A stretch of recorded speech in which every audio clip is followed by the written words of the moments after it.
नमस्कार, कैसे हैं आप सभी? मैं हूं आपकी दोस्त सारिका त्यागी, जो रोज लाती हूं छोटी-छोटी प्यारी-प्यारी स्टोरी। वो स्टोरी जो मुझे मेरी दादी-नानी सुनाती थी और मैं आप सभी को सुनाती हूं। वो स्टोरी जिनसे मुझे बहुत कुछ सीखने को मिलता था और मज़ा भी बहुत आता था।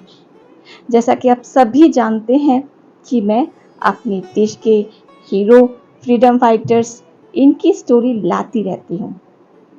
जैसा कि आप सभी जानते हैं 15 अगस्त आने ही वाला है। 15 अगस्त हम किस लिए बनाते हैं? हम अपनी आज़ादी के दिन के लिए इसे मनाते हैं।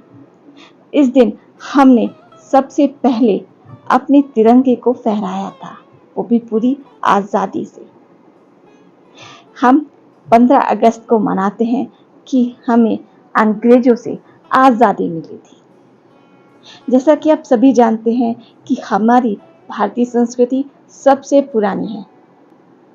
माना जाए तो 30,000 साल से भी पहली हमारी संस्कृति है। अगर कहीं मैं भूल चूक कर रही हूँ तो मुझे क्षमा कीजिए, मगर हमारी संस्कृति इतनी पुरानी है कि इतनी किसी की भी नहीं।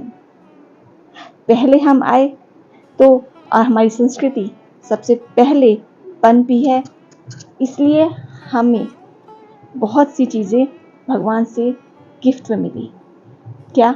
हमारे देश की जलवायु सबसे अच्छी और सुहावनी, जिसमें हर तरह का खनिज मिल सकता है, हर तरह की फसलें उग सकती हैं, हर तरह का मौसम आता है ना?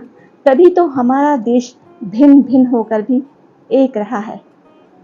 हमारे देश में इतनी अच्छी जलवायु है कि हर तरह से सरवाइव किया जा सकता है ना? हमें प्रकृति ने इतने अच्छे गिफ्ट्स दिए कि जिनका यूज़ करके हम लोग विकसित होते जा रहे थे। पर होता है ना कि जिसके पास सब कुछ होता है, उसके पास परेशानियां भी ज़्यादा आती हैं। जब हम पनप रहे थे और हम विकसित हो रहे थे, तो बाहर के जो द्रोही थे, उन्होंने आकर हमारे देश को लूटना शुरू किया। कहते हैं ना, डाकू और डकैतों का क्या काम? दूसरे को लूटना और अपना जीवन यापन करना। यही दूसरी विदेशियों का कार्य भी था, कभी मुगल और कभी ब्रिटिश। हमारे देश की संस्कृति इतनी पुरानी है कि मैं अगर उसके बारे में बात करूं तो पता नहीं कितना समय लग जाए। आज हम बात करने वाले हैं अपने आज़ादी के दिन के बारे में। जैसा कि आप सभी जानते हैं, जाने कितने ही आक्रमणकारी हमारे देश पर आए, उन्होंने हमें लूटा। अगर सोचिए वो हमें ना लूटते और हम अपने जितने भी हमारे पास धरोहर थी उनसे हम अपना जीवन यापन करते और हम आगे बढ़ते, तो क्या अमेरिका देश, हम उनसे भी आगे थे। आजकल के बच्चे बाहर विदेशों में जाकर पढ़ाई करते हैं, पर सोचिए जो हमारी सर्वप्रथम यूनिवर्सिटी नालंदा यूनिवर्सिटी थी, उसमें विदेशों से आकर हमारे पास बच्चे पढ़ते थे। पर जो आक्रमणकारी थे, उन्होंने हमें झुकाने के लिए सबसे पहले हमारी शिक्षा पर हमला किया। हमें हमारी शिक्षा से दूर करने की कोशिश की। हमारी नालंदा यूनिवर्सिटी जला दी, उसका पुस्तकालय जला दिया। हफ्ते भर तक वह पुस्तकालय जलता रहा। सोचिए कितनी पुस्तकें थी हमारे पास, कितना ज्ञान था हमारे पास, है ना? अगर सोचिए अगर वो पुस्तकें हमारे पास आज भी होती तो हम क्या से क्या कर जाते। आप अभी भी जान सकते हैं कि हमारी जो धर्म ग्रंथ हैं उनमें कितना ही कुछ आज भी विदेशी भी पढ़कर जानते हैं और समझते हैं। ज्ञान था, इसलिए उन्होंने हमारे ज्ञान पर चोट की, हमारे खजाने पर चोट की, हमारे खनिज लूटे गए। पर हमारा देश आज भी आगे बढ़ता जा रहा है। जाने कितने समय से, विदेशी हमारे देश में भिन्न भिन्न तरह से युद्ध करते रहे और हमें लूटते रहे, कभी मुगल, कभी ब्रिटिशन। और आजकल तो जो हमारे देश के ही कुछ ऐसे गद्दार हो गए हैं कि अपना ही सोचते हैं, देश के बारे में कुछ सोचना नहीं। क्या फायदा है? पतन हमेशा हो ही जाना है और देश हमेशा जिंदा रहना है। इसी तरह से आगे बढ़ते रहना है। हम आज बात करने वाले हैं अपने देश के बारे में। हमने आज की ये कहानी 3 भागों में बांटी है। माफ कीजिएगा, आज की हमारी वीडियो एक बार में खत्म नहीं हो पाएगी। हमने इसके 3 चरण बनाए हैं। 3 चरण, जैसे कि हमारे देश पर अंग्रेजों से पहले जितनी भी आक्रमणकारी थे वो कैसे आए, कौन कौन आया। क्योंकि हम मान सकते हैं कि 15 अगस्त 1947 को हमारा देश अंग्रेजों से आज़ाद हुआ, पर अंग्रेजों ने भी किन से छीना था, है ना? किन किन कमियों की वजह से हमारे देश पर आक्रमणकारी आते रहे।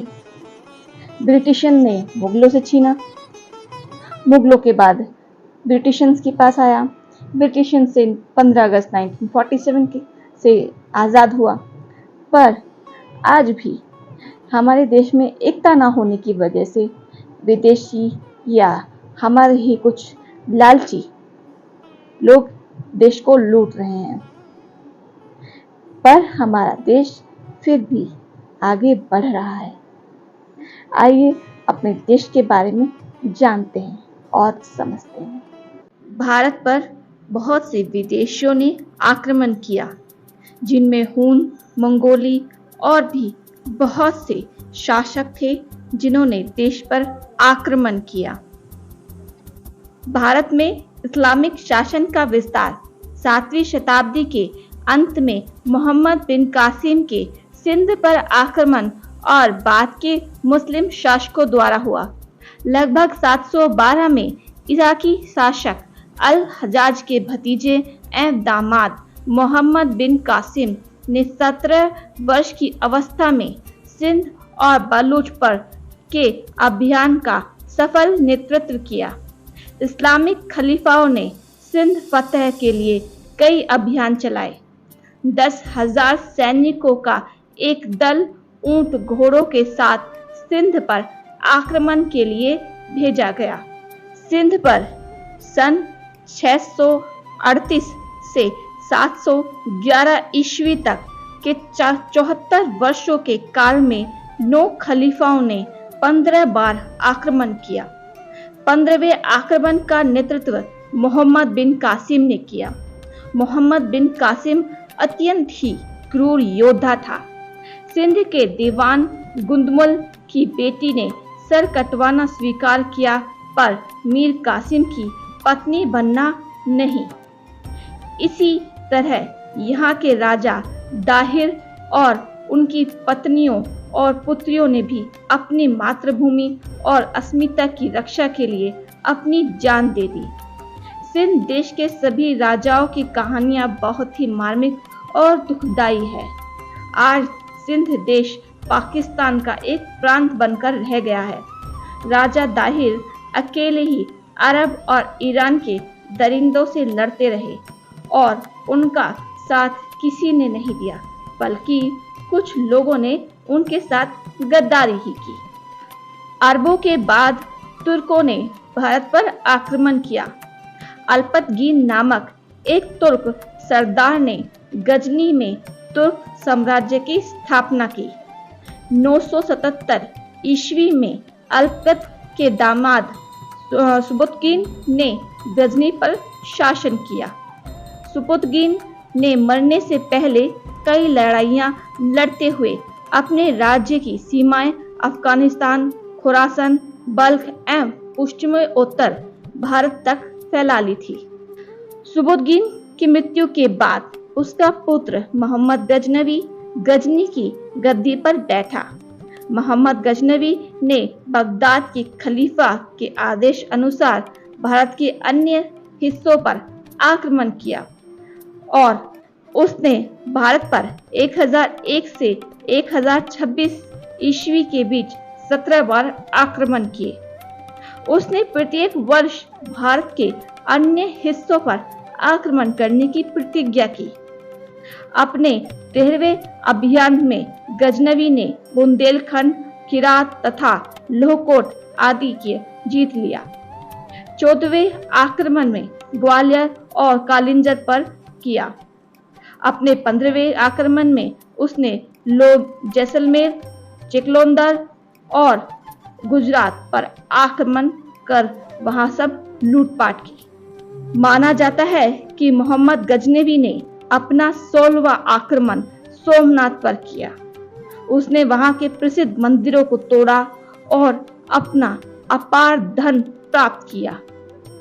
इस मंदिर को लूटते समय मोहम्मद ने लगभग 50,000 ब्राह्मणों एवं हिंदुओं का कत्ल किया। इसकी चर्चा पूरे देश में आग की तरह फैल गई। 17वां आक्रमण उसने सिंध और मुल्तान के तटवर्ती क्षेत्रों के जाटों पर किया, जिसमें जाट पराजित हुए। मोहम्मद बिन कासिम के बाद मोहम्मद गजनवी और उसके बाद मोहम्मद गोरी ने भारत पर आक्रमण कर अंधाधुंध कत्लेआम और लूटपाट मचाई। इसका पूरा नाम शिबाबुद्दीन उर्फ मोहम्मजुद्दीन मोहम्मद गोरी था। भारत में तुर्क साम्राज्य की स्थापना करने का श्रेय मोहम्मद गोरी को ही जाता है।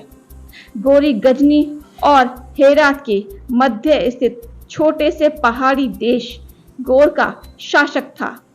उसने पहला आक्रमण 1175 ईस्वी में मुल्तान पर किया।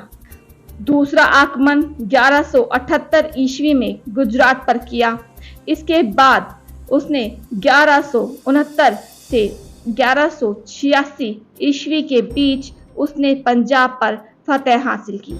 इसके बाद उसने 1169 ईस्वी में पेशावर तथा 1185 ईस्वी में सियालकोट अपने कब्जे में लिया। उसने 1181 ईस्वी में उसका युद्ध पृथ्वीराज चौहान से हुआ। इस युद्ध में मोहम्मद गोरी को बुरी तरह पराजित होना पड़ा। इस युद्ध में गोरी को बंधक बना लिया गया, लेकिन पृथ्वीराज चौहान ने उसे छोड़ दिया। इसे तराइन का प्रथम युद्ध कहा जाता है। इसके बाद मोहम्मद गोरी ने अधिक ताकत के साथ पृथ्वीराज चौहान पर आक्रमण कर दिया। तराइन का यह द्वितीय युद्ध 1182 ईस्वी में हुआ। सबकी बार इस युद्ध में पृथ्वीराज चौहान हार गए और उनको बंधक बना लिया गया। ऐसा माना जाता है कि बाद में उन्हें गजनी ले जाकर मार दिया गया। गौरी भारत में गुलाम वंश का शासन स्थापित करके पुनः अपने राज्य लौट गया। चंगेज खान ने मुस्लिम साम्राज्य का लगभग नष्ट ही कर दिया था। वह एक मंगोल शासक था। वह बौद्ध धर्म का अनुयायी था। हलाकू खान भी बौद्ध था। चंगेज अपनी संगठन शक्ति, बर्बरता तथा साम्राज्य विस्तार के लिए कुख्यात रहा। भारत सहित संपूर्ण रशिया, एशिया और अरब प्रदेश चंगेज खान के नाम से ही कांपते थे। चंगेज खान का जन्म 1162 के आसपास आधुनिक मंगलोई के उत्तरी भारत में अनोनो नदी के निकट हुआ था। उसका वास्तविक या प्रारंभिक नाम तेमुजीन या तेमुजीन था। उसके पिता का नाम येसुजेई था, जो कियात कबीले का मुखिया था। चंगेज खान ने अपने अभियान चलाकर ईरान, गजनी सहित पश्चिम भारत के काबुल, कंधार, पेशावर सहित उसने कश्मीर पर भी अधिकार कर लिया। इस समय चंगेज खान ने सिंधु नदी को पार कर उत्तरी भारत और असम के रास्ते मंगोलिया वापस लौटने की सोची, लेकिन वह ऐसा नहीं कर पाया। इस तरह उत्तर भारत पर संभावित लूटपाट और विभत्स उत्पात के से बच गया। एक नए अनुसंधान के अनुसार इस क्रूर मंगोल योद्धा ने अपने हमलों से इस कदर लूटपाट की और खून खराबा किया कि एशिया में चीन, अफगानिस्तान सहित उज्बेकिस्तान, तिब्बत और बर्मा आदि देशों की बहुत बड़ी आबादी को सफाया हो गया था। मुसलमानों के लिए तो चंगेज खान और हलाकू खान अल्लाह का कहर थे। तैमूर लंग भी चंगेज खान जैसा शासक बनना चाहता था। सन 1369 ईस्वी में समरकंद का शासक बना। उसके बाद उसने अपनी विजय और क्रूरता की यात्रा शुरू की। मध्य एशिया के मंगोल लोग इस बीच में मुसलमान हो चुके थे और तैमूर खुद भी मुसलमान था। क्रूरता के मामले में वह चंगेज खान की तरह ही था। कहते हैं एक जगह उसने 2000 जिंदा आदमियों को एक मीनार बनवाई और उन्हें ईंट और गारे में चिनवा दिया। जब तैमूर ने भारत पर आक्रमण किया तब उत्तर भारत में तुगलक वंश का राज था। 1399 में तैमूर लंग द्वारा दिल्ली पर आक्रमण के साथ ही तुगलक साम्राज्य का अंत माना जाता है। तैमूर मंगोलों की फौज लेकर आया था। उसका कोई बड़ा मुकाबला नहीं हुआ और वह कत्ले आम करता हुआ मजे के साथ आगे बढ़ता गया। तैमूर के आक्रमण के समय वक्त हिंदू और मुसलमान दोनों ने मिलकर जौहर की राजपूती रस्म अदा की थी, यानी युद्ध में लड़ते लड़ते मर जाने के लिए बाहर निकल पड़े थे। दिल्ली में वह 15 दिन रहा और उसने इस बड़े शहर को कसाई खाना बना दिया। बाद में कश्मीर को लूटता हुआ वह समरकंद वापस लौट गया। तैमूर के जाने के बाद दिल्ली मुर्दों का शहर बन गया। मुगल वंश का संस्थापक बाबर एक लुटेरा था। उसने भारत में कई लूट को अंजाम दिया। मध्य एशिया के समरकंद राज्य की एक बहुत छोटी सी जागीर फरगना में 1483 ईस्वी में बाबर का जन्म हुआ था। उसका पिता उमर शेख मिर्जा तैमूर शाह और माता कुल्लुक निगार खानम मंगोलों की वंशज थी। बाबर ने चंगताई तुर्की भाषा में अपनी आत्मकथा तुजुक-ए-बाबरी लिखी। इसे इतिहास में बाबर नामा भी कहा जाता है। बाबर का टकराव दिल्ली के शासक इब्राहिम लोदी से हुआ। बाबर के जीवन का सबसे बड़ा टकराव मेवाड़ के राणा सांगा के साथ था। बाबरनामा में इसका विस्तृत वर्णन है। संघर्ष में 1927 ईस्वी में खनवा के युद्ध में अंत में उसे सफलता मिली। बाबर ने अपने विजय पत्र में अपने ही मूर्तियों की नींव का खंडन करने वाला बताया। इस भयंकर संघर्ष के बाद से बाबर को गाजी की उपाधि प्राप्त की। गाजी वह जो काफिरों को कत्ल करे। बाबर ने अमानुषिक ढंग से तथा क्रूरतापूर्वक हिंदुओं का नरसंहार ही नहीं किया बल्कि उनके अनेक हिंदू मंदिरों को भी नष्ट किया। बाबर की आज्ञा से मीर बाकी ने अयोध्या में राम जन्मभूमि पर निर्मित प्रसिद्ध मंदिर को नष्ट कर मस्जिद बनवाई। इसी भांति ग्वालियर के निकट ओरवा में अनेक जैन मंदिरों को नष्ट किया।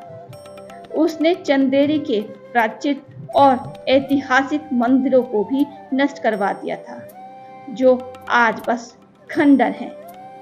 भारत में मुगल शासकों में सबसे क्रूर औरंगजेब था। मुहिउद्दीन मोहम्मद औरंगजेब का जन्म 1618 ईस्वी में हुआ था। उसके पिता शाहजहां और माता का नाम मुमताज था। बाबर का बेटा नसरुद्दीन मोहम्मद हुमायूं दिल्ली के तख्त पर बैठा। हुमायूं के बाद जलालुद्दीन मोहम्मद अकबर, अकबर के बाद नूरुद्दीन सलीम जहांगीर, जहांगीर के बाद सामउद्दीन मोहम्मद शाहजहां, शाहजहां के बाद मोहम्मद औरंगजेब ने तख्त संभाला। हिंदुस्तान के इतिहास के सबसे जालिम शासक, जिसने अपने ही पिता को कैद किया, अपने सगे भाइयों और भतीजों की बेरहमी से हत्या की, गुरु तेग बहादुर का सर कटवाया, गुरु गोविंद सिंह के बच्चों को जिंदा दीवार में चिनाया, जिसने सैकड़ों मंदिरों को तुड़वाया, जिसने अपनी प्रजा पर बेइंतहा जुल्म किए और अपने शासन क्षेत्र में गैर मुस्लिमों के लिए मुनादी कराई कि या तो वह इस्लाम कबूल कर लें या फिर मरने के लिए तैयार रहें। औरंगजेब एक तुर्क था।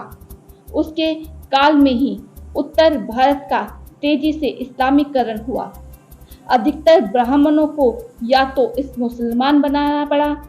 उन्होंने प्रदेश को छोड़कर महाराष्ट्र, मध्य प्रदेश के गांवों में शरण ली।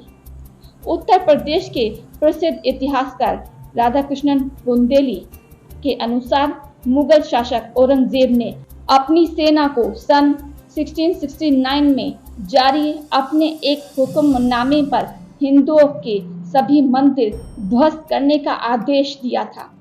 इस दौरान सोमनाथ मंदिर, वाराणसी का मंदिर, मथुरा का केशव राय मंदिर के अलावा कई हिंदू देवी देवताओं के प्रसिद्ध मंदिर तोड़ दिए गए थे। औरंगजेब ने हिंदू त्योहारों को सार्वजनिक तौर पर मनाने पर प्रतिबंध लगाया था और उसने हिंदू मंदिरों को तोड़ने का आदेश दिया। औरंगजेब दारुल हर्ब को दारुल इस्लाम में परिवर्तित करने का अपना महत्वपूर्ण लक्ष्य बनाया था।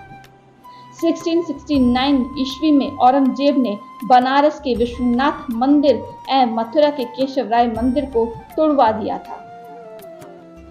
नादिर शाह का नाम नादिर कोली बेग था।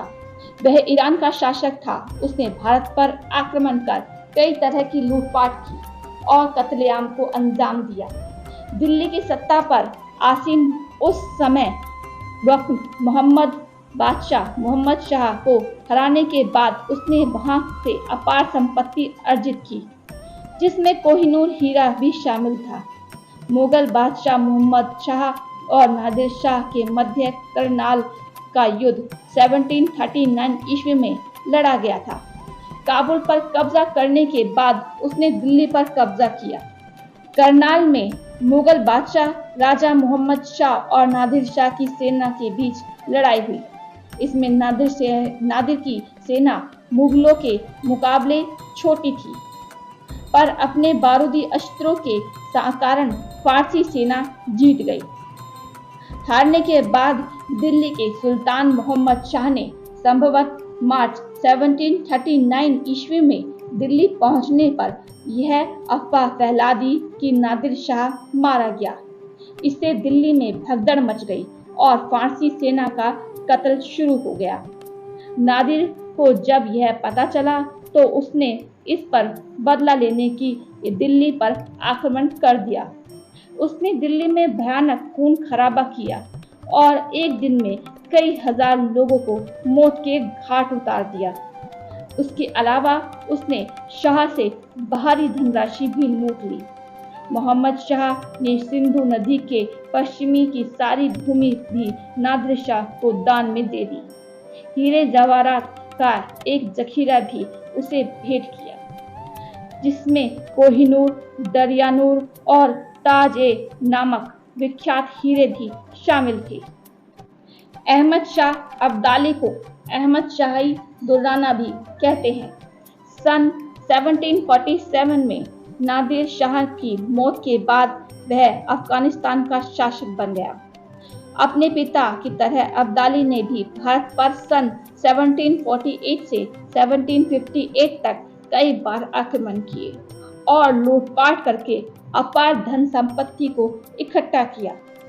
सन 1757 में जनवरी के माह में दिल्ली पर आक्रमण किया। उसने अब्दाली से बहुत ही शर्मनाक संधि की, जिसमें एक शर्त दिल्ली को लूटने की अनुमति देना भी था। अहमद शाह एक माह तक दिल्ली में ठहरकर लूटमार और कत्लेआम करता रहा। वहां की लूट से उसे करोड़ों की संपदा हाथ लगी। दिल्ली लूटने के बाद अब्दाली का लालच बढ़ गया। वहां उसने आगरा पर आक्रमण किया। आगरा में बल्लभगढ़ पर आक्रमण किया। बल्लभगढ़ में उसने जाटों को हराया और बल्लभगढ़ और उसके आसपास लूटा हुआ व्यापक जनसंहार किया। उसके बाद अहमद शाह ने अपने पठान सैनिकों को मथुरा लूटने और हिंदुओं के सभी पवित्र स्थलों को तोड़ने के साथ ही हिंदुओं का व्यापक पैमाने पर कत्लेआम करने का आदेश दिया। उसने अपने सिपाहियों से कहा कि प्रत्येक हिंदू के एक कटे सिर के बदले इनाम दिया जाएगा। मथुरा में इस जनसंहार के विस्तृत ब्यौरा आज भी मथुरा में इतिहास में दर्ज है। अब्दाली, मथुरा और ब्रज की भीषण लूट बहुत ही क्रूर और बर्बर थी। ये सब घटनाएं और चीजें बताने का सिर्फ एक ही मतलब है कि आप जान पाएं कि आप किस देश के निवासी हैं, जिस पर कितने ही आक्रमण हुए, कितने ही विदेशी आक्रमणकारी हमारे देश में आए, पर हमारा देश आज भी झुका नहीं है। बहुत से विदेशियों ने तोड़ने की कोशिश की, पर आज भी वह अटल है। आगे की हम कहानी आपको कल सुनाएंगे। तब तक के लिए धन्यवाद।